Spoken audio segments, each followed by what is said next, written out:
Kamu para generasi Z bingung cari program studi kuliah? Tips memilih jurusan kuliah ala Maudi Ayunda. Jurusan kuliah yang bikin lulusannya bahagia pas cari kerja. Banyak juga ya pilihannya.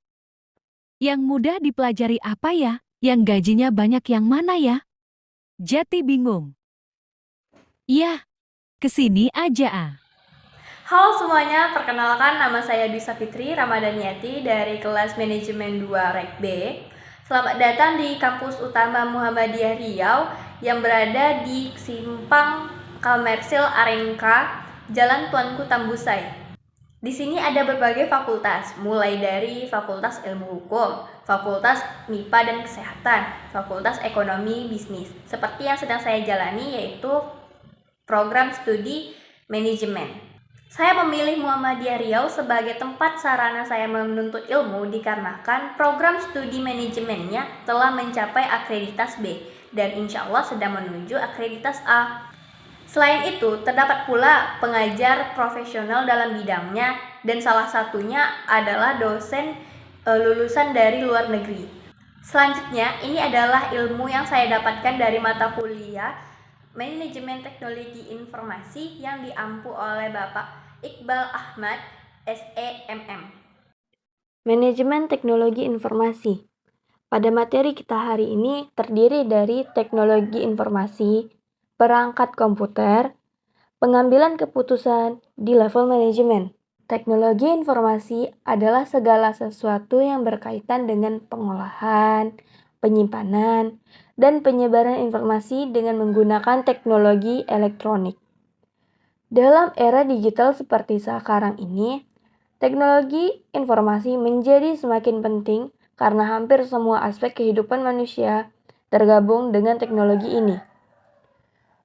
Beberapa teknologi informasi yang sering digunakan diantaranya adalah komputer, internet, smartphone, dan aplikasi-aplikasi yang berkaitan dengan teknologi tersebut. Tujuan dari teknologi informasi adalah untuk memecahkan suatu masalah, membuka kreativitas, menambahkan efektivitas dan efisiensi dalam melakukan pekerjaan. Dengan adanya teknologi informasi membuat pekerjaan manusia menjadi lebih mudah dan efisien.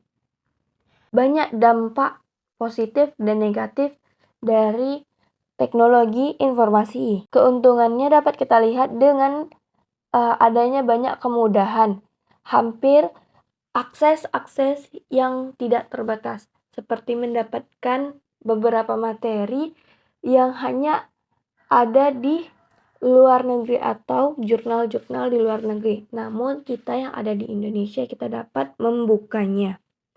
Lalu ada pula efisiensi, menghemat tenaga, waktu, dan uang. Mulai kembali di jurnal yang barusan kita jadikan contoh. Jika kita ingin membaca jurnal dan jurnal itu hanya ada di luar negeri, maka banyak waktu, uang, dan tenaga yang kita keluarkan untuk mendapatkan jurnal itu. Dengan adanya teknologi informasi, kita dapat menghemat semua itu hanya dengan mencarinya di internet. Lalu, ada pula kerugian yang disebabkan dari teknologi informasi ini. Dengan kemudahan akses yang kita dapatkan, tidak ada yang menjamin akan keamanan data kita. Dikarenakan data pribadi kita terdapat dalam internet dan bisa saja bocor kapanpun. Dan tidak ada yang akan menjamin 100% bahwa data Anda tidak bocor. Lalu ada pula kecanduan. Dengan informasi yang mudah didapat sehingga kita tidak pernah puas akan hal yang kita dapatkan, seperti data terbaru dari artis yang ada di luar negeri. Kita membutuhkannya lagi dan lagi. Bahkan kita berharap kita mendapatkan informasi yang sama di waktu yang sama tentang artis tersebut. Lalu, perangkat keras komputer adalah peralatan di sistem komputer yang secara fisik terlihat dan dapat dijamah semua bagian fisik komputer. Dibedakan dengan data yang berada di dalam atau beroperasi di dalamnya, dan perangkat lunak yang menyediakan instruksi buat perangkat keras untuk menyelesaikan tugasnya. Komputer umumnya terdiri dari beberapa bagian. Terdiri dari papan atau papan induk, merupakan tempat CPU, memori, dan bagian lainnya, dan memiliki slot untuk kartu tambahan. Lalu ada power supply, sebuah kotak yang merupakan tempat transformer, kontrol voltase, dan kipas. Mengontrol penyimpanan dan jenis ID dan jenis IDE, SCISI, dan lain yang merupakan hard disk, floppy disk, CD-ROM, dan drive.